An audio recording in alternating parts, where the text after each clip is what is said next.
course, I realize Paul is preaching to the Jews. And what Paul is trying to do is to get the Jews to come from the old law and go ahead and come into the new.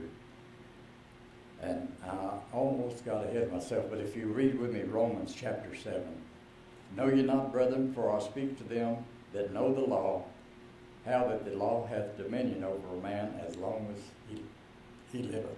Paul was writing to the Jews. He said, I'm writing to the people who know the law.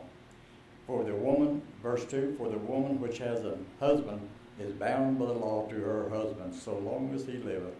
But if the husband be dead, she is loosed from the law of her husband. So then if while her husband liveth she be married to another man, she shall be called an adulteress. But if her husband be dead, she is free from that law, so that she is no adulteress, though she be married to another. What's Paul talking about? A woman who is married to a man is bound to him as long as he lives. But when he dies, she is free to marry another. What's Paul telling the Jews?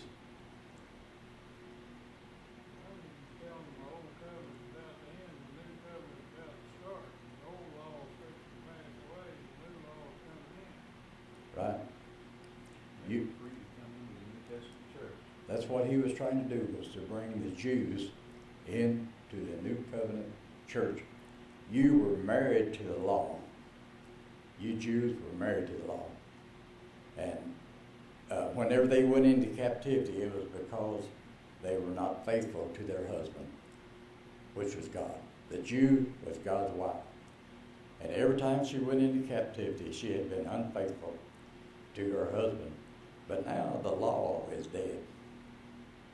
And I was talking to a nurse at the Pampa Hospital, and she had been divorced, and her church kicked her out. I don't know where she was going.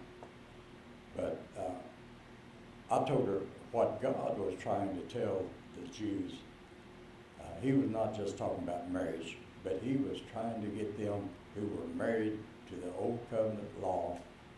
That was dead now, and you're free to marry into the new covenant church, which is Christ, which is grace. And grace is something that you cannot earn. Grace is free.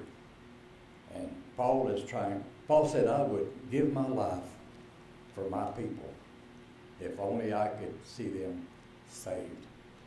And this is what Paul is spending his time on, was trying to tell the Jews, you are now free to marry into this grace dispensation, which is Christ the Messiah. And there are people all over the world who still refuse to accept the Messiah. And Paul was doing his best. He said, I'd give my life if I could just convince my people that your husband is dead, come on in and be married into the New Covenant church, which is both Jew and Greek. Paul said there's no difference now between Jew and Gentile. And I feel safe in saying this morning that all of us here are Gentile. So there is no difference now between the Jew and us. But we can all be in the New Covenant church.